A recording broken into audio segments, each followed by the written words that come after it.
रात के 2 बजे है। फोन की स्क्रीन बार बार ऑन हो रही है, लेकिन उस इंसान का मैसेज अभी तक नहीं आया जिसका इंतजार आप पिछले 3 घंटे से कर रहे हो। आप खुद से कहते हो शायद बिजी होगा, शायद मूड ऑफ होगा, शायद मैंने कुछ गलत कहा होगा, और फिर आपका दिमाग शुरू हो जाता है वो खेल जिसने शायद आपकी आधी जिंदगी खा ली है, ओवर थिंकिंग। आप चैट खोलते हो, लास्ट सीन देखते हो, इंस्टाग्राम स्टोरी देखते हो, ऑनलाइन आया था या नहीं वो चेक करते हो, और धीरे धीरे बिना नोटिस किए आपकी पूरी इमोशनल स्टेट किसी दूसरे इंसान के बिहेवियर पर डिपेंड करने लगती है। किसी का रिप्लाई, किसी का टोन, किसी का टेंशन, किसी का अप्रूवल, और सबसे डेंजरस बात, हमें ये लगता है कि हमें प्यार है, केयर है, अटैचमेंट है, लेकिन सच में ये कंट्रोल है। हम लोगों को कंट्रोल करना चाहते हैं, उनकी फीलिंग्स, उनके एक्शंस, उनकी प्रायोरिटीज, उनके ओपिनियन। हम चाहते हैं कि लोग हमें समझे, हमें चूज करे, हमें हर्ट ना करे, हमें इग्नोर ना करे। लेकिन जिंदगी का सबसे पेनफुल ट्रुथ ये है कि आप किसी को कंट्रोल नहीं कर सकते, ना किसी को रोक सकते हो, ना किसी को बदल सकते हो, ना किसी को फोर्स कर सकते हो कि वो आपको प्यार करे। और शायद यही रीजन है कि आज इतने सारे लोग मेंटली एग्जॉस्टेड है, क्योंकि वो अपनी जिंदगी जी नहीं रहे, वे लोगों के रिएक्शंस मैनेज कर रहे हैं। मेल रॉबिन्स अपनी book the let them theory में एक ऐसी बात कही जो पहली बार सुनने में बहुत सिंपल लगती है, लेकिन अगर सच में समझ आए तो इंसान अंदर से फ्री हो सकता है। वो कहती है लेट देम। अगर कोई इग्नोर कर रहा है, लेट देम। अगर कोई जज कर रहा है, लेट देम। अगर कोई दूर जा रहा है, लेट देम। अगर कोई आपको चूज नहीं कर रहा है, लेट देम। पहली बार सुनोगे तो लगेगा इतना आसान थोड़ी है, और सच भी यही है, क्योंकि प्रॉब्लम लोगों के जाने की नहीं होती, प्रॉब्लम उस डर की होती है जो उसके जाने के बाद अंदर पैदा होता है। अकेले रह जाने का डर, इनफ ना होने का डर, रिप्लेस हो जाने का डर, अनवांटेड फील करने का डर। और शायद इसी वजह से हम अपनी पीस सैक्रिफाइस करते रहते हैं, सिर्फ लोगों को होल्ड करने के लिए। लेकिन इस वीडियो के एंड तक तुम एक ऐसी बात समझोगे जो शायद तुम्हारी रिलेशनशिप, तुम्हारी मेंटल पीस और तुम्हारा पूरा इमोशनल लाइफ बदल दे। तुम समझोगे किसी को जाने देना हार नहीं है, कभी कभी वही तुम्हारी जिंदगी की शुरुआत होती है। लोग कहते हैं मैं बस थोड़ा इमोशनल हूँ, मैं जल्दी अटैच हो जाता हूँ, मुझे लोगों की परवाह है। लेकिन कई बार ये केयर नहीं होती, ये फियर होता है। फियर कि कहीं लोग छोड़ ना दे। और ये फियर धीरे धीरे इंसान को ऐसा बना देता है जहाँ वो खुद को खोने से डरने लगता है, और हर बात सोच समझकर बोलता है ताकि कोई नाराज ना हो जाए। वो अपनी पसंद दबा देता है ताकि लोग उसे सेल्फिश ना समझे। वो बार बार एक्सप्लेन करता है ताकि कोई गलती ना समझे। वो खुद को हर्ट होकर भी स्माइल करता है ताकि सामने वाला कंफर्टेबल रहे। और एक दिन वो रियलाइज करता है वो पूरी जिंदगी लोगों को कीप करने में लगा रहा, लेकिन खुद को खो चुका है। मेल रॉबिन्स कहती है कि हमारी सबसे बड़ी प्रॉब्लम ये नहीं है कि हम लोगों को हर्ट करते हैं, हमारी सबसे बड़ी प्रॉब्लम ये है कि हम हर चीज पर्सनली लेने लगते हैं। अगर कोई रिप्लाई लेट करे तो हमें लगता है कि हमने कुछ गलत किया। अगर कोई दूर जाए तो हमें लगता है कि हम इनफ नहीं थे। अगर कोई हमें चूज ना करे तो हमें लगता है शायद हम लवेबल नहीं हैं। लेकिन ट्रुथ ये है कि लोगों का बिहेवियर अक्सर उनके बारे में ज्यादा बताता है, आपके बारे में नहीं। किसी का इमोशनली अनअवेलेबल होना आपकी वैल्यू डिसाइड नहीं करता, किसी का इनकंसिस्टेंसी आपकी वर्थ कम नहीं करता, किसी का आपको इग्नोर करना आपको लेस इम्पोर्टेंट नहीं बना देता। लेकिन प्रॉब्लम ये है कि हर चीज को अपनी आइडेंटिटी बना लेते हैं, और वहीं से शुरू होती है इमोशनल सफरिंग। एक लड़की थी जो हर रात अपने बॉयफ्रेंड के गुड नाइट मैसेज का इंतजार करती थी। अगर मैसेज जल्दी आ जाए तो मूड अच्छा, और अगर लेट हो जाए तो एंजाइटी शुरू। धीरे धीरे उसकी पूरी हैप्पीनेस किसी दूसरे इंसान के छोटे छोटे एक्शन पर डिपेंड होने लगी। और शायद हमने कहीं ना कहीं ये सभी ने फील किया ही है, किसी एक इंसान का बिहेवियर पूरे दिन का मूड डिसाइड कर देता है। यही इमोशनल डिपेंडेंसी है, और यही वो जगह है जहाँ लेट देम थ्योरी पहली बार पावर दिखाती है। क्योंकि मेल रॉबिन्स कहती है जब कोई इंसान एफर्ट्स नहीं दिखा रहा उसे फोर्स मत करो। जब कोई दूर जाना चाहता है उसे जाने दो। जब कोई आपकी वैल्यू नहीं समझ रहा तो उसे समझाने में अपनी एनर्जी वेस्ट मत करो। Just let them. क्योंकि जितना ज्यादा आप लोगों को पकड़ने की कोशिश करते हैं उतना ज्यादा आप खुद से दूर होते जाते हो। और शायद जिंदगी का सबसे पेनफुल लाइनरी यही है, जिन लोगों के पीछे हम सबसे ज्यादा भागते हैं अक्सर वही लोग हमें सबसे ज्यादा इमोशनली ड्रेन करते हैं। लेकिन कहानी यही खत्म नहीं होती, क्योंकि असली सवाल ये नहीं है कि लोग क्यों बदल जाते हैं। असल सवाल ये है कि जब लोग बदलते हैं तो तुम खुद को कैसे बचाते हो। सच्चाई ये है, लोग अचानक नहीं बदलते, वे धीरे धीरे बदलते हैं। पहले रिप्लाईज कम होते, फिर एफर्ट्स कम होते हैं, फिर इंटरेस्ट कम होता है और एक दिन रिलेशनशिप सिर्फ आपकी तरफ से चल रही होती है। लेकिन उस पॉइंट पर ज्यादातर लोग ट्रुथ एक्सेप्ट नहीं करते। क्यों? क्योंकि एक्सेप्टेंस पेनफुल होती है। इसलिए हम एक्सक्यूजेस बनाते रहते हैं कि वो बिजी होगा, उसका फेस खराब चल रहा होगा, शायद सब ठीक हो जाएगा। और इसी होप में इंसान कभी कभी महीनों और सालों तक इमोशनली स्टक रहता है।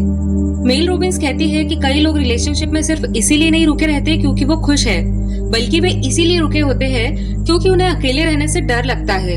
और यही फियर इंसान को इमोशनली वीक बना देता है, क्योंकि जहाँ फियर होता है वहाँ फ्रीडम नहीं होती। सोचो, कितनी बार तुमने सिर्फ इसीलिए खुद को छोटा किया ताकि कोई तुम्हें छोड़कर ना चला जाए। कितनी बार तुमने अपनी फीलिंग्स दबाई सिर्फ पीस मेंटेन करने के लिए। कितनी बार तुमने इट्स ओके बोला जबकि अंदर से तुम टूट रहे थे। और धीरे धीरे तुम्हारी पूरी पर्सनालिटी अप्रूवल सीकिंग में बदल गई। तुम्हें हर जगह वैलिडेशन चाहिए, हर जगह एक्सेप्टेंस चाहिए, हर जगह रिजोनेंस चाहिए, क्योंकि अंदर कहीं ना कहीं तुमने खुद की वैल्यू लोगों के बिहेवियर से अटैच कर दी है। लेकिन यही वो जगह है जहाँ लेट देम थ्योरी इंसान को इमोशनली फ्री करना शुरू करती है। मेल रॉबिन्स कहती है कि जब कोई इंसान तुम्हारी लाइफ में रहना चाहता है तो तुम्हें उसे कन्विंस नहीं करना पड़ता। रियल कनेक्शन फोर्स नहीं होते। जो लोग सच में केयर करते हैं वो एफर्ट्स दिखाते हैं, और जो लोग बार बार कंफ्यूजन क्रिएट करते हैं वो अक्सर क्लैरिटी नहीं कन्वीनियंस ढूंढ रहे होते हैं। ये सुनने में हार्श लग सकता है, लेकिन कई बार हीलिंग ट्रुथ से शुरू होती है, कंफर्ट से नहीं। और शायद सबसे पावरफुल लाइन यही है, अगर कोई तुम्हें चूज नहीं कर रहा तो खुद को छोड़कर उसके पीछे मत भागो, क्योंकि लोगों के पीछे भागते भागते इंसान एक दिन खुद की रिस्पेक्ट को खो देता है। और सेल्फ रिस्पेक्ट वंस ब्रोकन बहुत मुश्किल से वापस आती है। लेकिन इसका मतलब ये नहीं है कि तुम्हें कोल्ड बनना है, इमोशनलेस बनना है, लोगों से दूर भागना है। नहीं, लेट देम का मतलब लोगों से प्यार बंद करना नहीं है। इसका मतलब है खुद को खोकर किसी को पकड़ना बंद करना है। और शायद पहली बार तुम्हें ये समझना होगा कि पीस हमेशा कंट्रोल से नहीं आती, कई बार पीस लेटिंग गो से आती है। लेकिन दोस्तों, यहाँ एक और डेंजरस चीज होती है जो इंसान को अंदर ही अंदर डिस्ट्रॉय करती रहती है, और वो है दूसरों की ओपिनियंस में जीना। हम में से ज्यादातर लोग अपनी जिंदगी अपने डिसीजन से नहीं, लोगों की ओपिनियन से जीते हैं। कौन क्या सोचेगा, कौन जज करेगा, कौन पसंद करेगा, कौन रिजेक्ट करेगा, और धीरे धीरे इंसान अपनी पूरी पर्सनैलिटी को खो देता है। वो वही पहनता है जो लोग पसंद करे, वो वही बोलता है जिससे लोग नाराज ना हो, वो वही ड्रीम चूज करता है जिसे सोसाइटी सेफ कहे। और एक दिन मिरर में खुद को देखकर रियलाइज करता है, मैं पूरी जिंदगी दूसरों के एक्सपेक्टेशन निभाता रहा, लेकिन मैंने खुद के लिए जिया ही नहीं। लोगों की ओपिनियंस का सबसे डेंजरस इफेक्ट ये नहीं है कि वो हमें हर्ट करती है, सबसे डेंजरस इफेक्ट ये है कि वो हमें फेक बना देती है। क्योंकि जब इंसान हर वक्त अप्रूवल चाहता है तो वो ऑथेंटिक नहीं रह सकता। और यही रीजन है कि इतने सारे लोग बाहर से सक्सेसफुल दिखते हैं लेकिन अंदर से एम्प्टी फील करते हैं। उन्होंने वो लाइफ बनाई जो लोग देखना चाहते थे, न कि वो लाइफ जो खुद जीना चाहते थे। एक लड़का था जिसे म्यूजिक पसंद था, लेकिन फैमिली चाहती थी कि वो सरकारी नौकरी करे। उसने अपना पैशन छोड़ दिया, ईयर्स तक वही किया जो लोग करेक्ट बोलते थे। बाहर से सब ठीक था, स्टेबल जॉब, रिस्पेक्ट, सिक्योरिटी, लेकिन अंदर से वो हर दिन थोड़ा थोड़ा मर रहा था। क्योंकि जब इंसान अपनी सोल के खिलाफ जीता है तो कंफर्ट भी अच्छा नहीं लगने लगता है।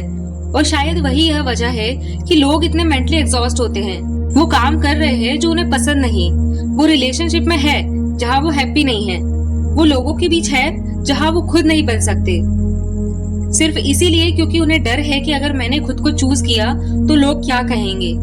और यही वो मोमेंट है जहाँ लेट देम थ्योरी सबसे ज्यादा पावरफुल बनती है।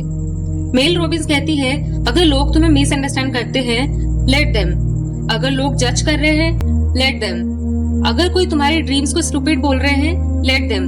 क्योंकि जिंदगी का सबसे डेंजरस ट्रैप है कि हर किसी को कन्विंस करने की कोशिश करना। तुम पूरी दुनिया को एक्सप्लेन करते रह जाओगे, फिर भी कुछ लोग तुम्हें गलत समझेंगे। पर सच कहे तो जो लोग तुम्हें समझना चाहते हैं उन्हें एक्सप्लेनेशन की जरूरत नहीं पड़ती, लेकिन जो लोग सिर्फ जज करना चाहते हैं उन्हें कोई भी एक्सप्लेनेशन कभी इनफ नहीं होगा। इसीलिए मेल रॉबिन्स कहती है, stop wasting your life trying to manage other people's perception of you.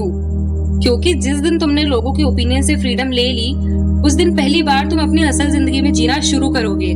लेकिन यहाँ एक बहुत बड़ा सवाल आता है, अगर हम लोगों को जाने दे, अगर हम उनके ओपिनियंस को इग्नोर करें, अगर हम वैलिडेशन लेना बंद कर दे, तो फिर आखिर हैप्पीनेस आएगी कहाँ से? और शायद इस कहानी का सबसे ब्यूटीफुल पार्ट यही है। शायद जिंदगी का सबसे बड़ा इल्यूजन यही है कि हैप्पीनेस लोगों से मिलेगी, अगर वो इंसान मिल जाए, अगर लोग हमें एक्सेप्ट करें, अगर हमारे अकॉर्डिंग बिहेव करें, तो हम फाइनली पीसफुल हो जाएंगे। लेकिन रियलिटी बिल्कुल उल्टी है। जितना ज्यादा इंसान अपनी हैप्पीनेस दूसरों के हाथ में देता है, उतना ही ज्यादा वो इमोशनली अनस्टेबल हो जाता है। क्योंकि लोग बदलते हैं, फीलिंग्स बदलती है, सिचुएशन बदलती है। और अगर तुम्हारी पीस उन्हीं चीजों पर टिकी है जो परमानेंट नहीं है, तो तुम्हारा टूटना भी तय है। रियल फ्रीडम तब शुरू होती है जब तुम खुद को लोगों के रिएक्शन से अलग करना सीख जाते हो। मतलब कोई तुम्हें इग्नोर करे फिर भी तुम्हारी वैल्यू सेम रहे, कोई तुम्हें रिजेक्ट करे फिर भी तुम्हारा कॉन्फिडेंस ना टूटे, कोई तुम्हें चूज ना करे फिर भी तुम खुद को चूज करना ना छोड़ो। और शायद यही इमोशनल मैच्योरिटी है, क्योंकि इमेच्योर लोग हर रिजेक्शन को अपनी वर्थ समझ लेते हैं, लेकिन मैच्योर लोग समझते हैं कि हर कोई मुझे चूज नहीं करेगा और ये परफेक्टली ओके है। सोचो, अगर आज से तुम लोगों को कंट्रोल करना बंद कर दो तो क्या होगा? तुम्हें हर मैसेज ओवरथिंक नहीं करना पड़ेगा, तुम्हें हर बिहेवियर एनालाइज नहीं करना पड़ेगा, तुम्हें हर जगह खुद को प्रूव नहीं करना पड़ेगा। तुम पहली बार मेंटली क्वाइट फील करोगे। और शायद इसी पीस की तलाश में लोग पूरी जिंदगी भटकते रहते हैं। लेट देम थ्योरी हमें कोल्ड नहीं बनाती, ये हमें इमोशनली इंडिपेंडेंट बनाती है। ये सिखाती है लोगों से प्यार करो लेकिन खुद को खोकर नहीं, लोगों की केयर करो लेकिन अपनी पीस सेक्रीफाइस करके नहीं। किसी को जाने देने से दुख होना नॉर्मल है, लेकिन खुद की वैल्यू भूल जाना डेंजरस है। और शायद यही वो पॉइंट है जहाँ इंसान पहली बार खुद को समझना शुरू करता है। क्योंकि जब सारी डिस्ट्रैक्शंस हटती है, जब अप्रूवल चेजिंग रुकती है, जब वैलिडेशन की एडिक्शन खत्म होती है, तो एक सवाल बचता है, मैं असल में कौन हूँ जब मुझे किसी को इम्प्रेस नहीं करना। और शायद यही वो मोमेंट है जहाँ जिंदगी बदलना सच में शुरू होती है। क्योंकि पूरी जिंदगी लोगों को इम्प्रेस करते करते इंसान ये भूल जाता है कि वो खुद क्या चाहता था। कभी पेरेंट्स की एक्सपेक्टेशन, कभी सोसाइटी का प्रेशर, कभी रिलेशनशिप बचाने की कोशिश करना, कभी फियर ऑफ रिजेक्शन। और धीरे धीरे इंसान इतना फेक वर्जन जीने लगता है कि उसे खुद की रियल आइडेंटिटी ही याद नहीं रहती। लेकिन दोस्तों, इस कहानी का सबसे इम्पोर्टेंट ट्रुथ अभी बाकी है। क्योंकि लेट देम का मतलब सिर्फ लोगों को जाने देना नहीं है। असल मैजिक शुरू होता है जब उसके बाद तुम खुद को चुनना शुरू करते हो। और शायद यही वो चीज है जो सबसे ज्यादा मुश्किल होती है। क्योंकि लोगों को जाने देना आसान हो सकता है, लेकिन उसके बाद खुद के साथ रहना वो मुश्किल होता है। कई लोग टॉक्सिक रिलेशनशिप से बाहर आ जाते हैं, लेकिन फिर लोनलीनेस से डरने लगते हैं। कई लोग लोगों को चेस करना बंद कर देते हैं, लेकिन फिर एम्प्टी फील करते हैं, क्योंकि उन्होंने पूरी जिंदगी खुद को कभी जाना ही नहीं। उनकी आइडेंटिटी हमेशा किसी न किसी इंसान से जुड़ी रही, किसी रिलेशनशिप से, किसी अप्रूवल से, किसी वैलिडेशन से। और जब वो सब हट जाता है तो अंदर एक अजीब साइलेंस बचता है। यही वजह है कि सेल्फ लव सिर्फ मोटिवेशनल कोट नहीं है, ये इमोशनल सर्वाइवल है। जब इंसान खुद को चूज करना सीख जाता है, तब वो लोगों से डरना बंद कर देता है। अब कोई चला जाए तो दर्द होता है, लेकिन पैनिक नहीं। कोई इग्नोर करे तो ओवरथिंकिंग नहीं होती, क्योंकि अब उसकी वैल्यू लोगों के बिहेवियर से नहीं, उसकी सेल्फ रिस्पेक्ट से आती है। और शायद इमोशनल फ्रीडम का असली मतलब भी यही है, किसी के साथ रहकर भी खुद को ना खोना।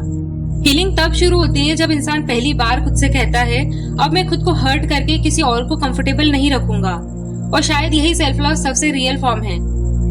ना फेक पॉजिटिविटी, ना मोटिवेशनल लाइन, बस इतना ही, मैं खुद को लूज नहीं करूंगा सिर्फ इसीलिए कि कोई मुझे छोड़कर ना जाए। धीरे धीरे जिंदगी बदलने लगती है। अब हर साइलेंस डरावना नहीं लगता, अब अटेंशन के लिए बेग करने की जरूरत नहीं पड़ती, क्योंकि इंसान समझ जाता है पीस हमेशा लोगों की कंपनी से नहीं आती, कई बार दूरी से भी आती है। और फिर उसे एहसास होता है कि उसकी सबसे बड़ी लड़ाई लोगों से नहीं थी, खुद की इनसिक्योरिटी और लोनलीनेस से थी। मेल रॉबिन्स कहती है कि जब तुम किसी इंसान को पकड़कर रखना बंद कर देते हो, तब जिंदगी खुद फिल्टर होने लगती है। रॉन्ग पीपल चले जाते हैं, फेक कनेक्शन टूट जाते हैं। शुरुआत में दर्द होता है, लेकिन वही दर्द बाद में फ्रीडम बन जाता है, क्योंकि पहली बार जिंदगी ड्रामा से नहीं, पीस से भरने लगती है। और शायद यही इमोशनल मैच्योरिटी है। किसी से प्यार करो, लेकिन खुद को खोकर नहीं। किसी की केयर करो, लेकिन अपनी मेंटल पीस सेक्रीफाइस करके नहीं। किसी को जाने दो और फिर भी खुद को टूटने मत दो, क्योंकि तुम्हारी वैल्यू किसी के रुकने से नहीं बढ़ती और किसी के चले जाने से कम नहीं होती। यही लेट देम थ्योरी का सबसे ब्यूटीफुल ट्रुथ है।